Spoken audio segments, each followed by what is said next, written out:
এই উম্মতের তো তসবিহাতের ঘাটতি আমি দেখি না। আপনি যদি এখন থেকে চার্ট করেন যে এই এই তসবিহগুলা আমি সারা বৎসরের ঘাটতি রমজানে পূরণ করব, আপনি একবার পড়লে 1000 বার পড়া হয়। আচ্ছা, একটা ছোট্ট উদাহরণ দিই।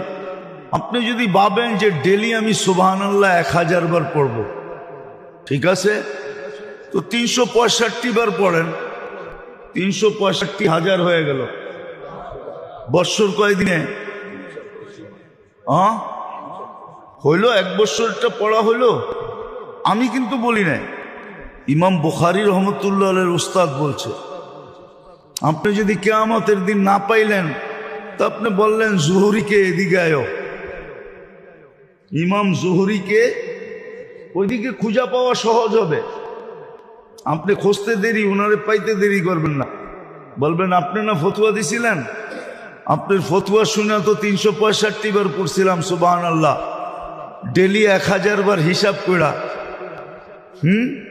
কি আজকে যদি দেখি হয় না, আপনি কি ফতুয়া দিয়ে আমার ঘরে ভুলে ফেলাইলেন। ইনশাল্লাহ ইমাম জোহরি যেটা বলছে ওইটাই ঠিক হবে।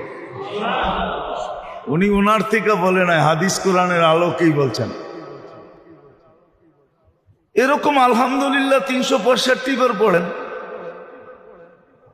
365,000 হয়ে গেল, ঠিক না?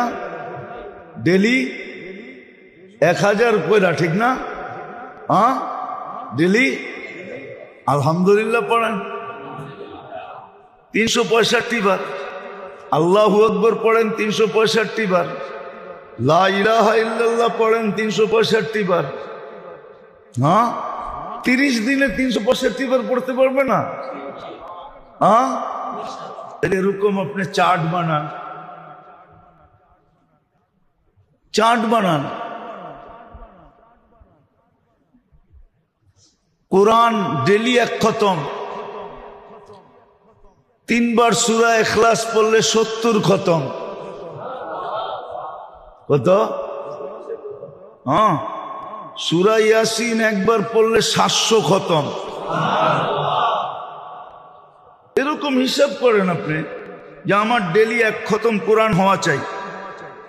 রমজানে পড়া পড়ান, হিসাব করা একবার পড়লে 3 বার পড়লে কয় খতম?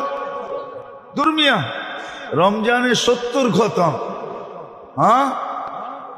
ঠিক না? ওই হিসাব করে 365 দিনটা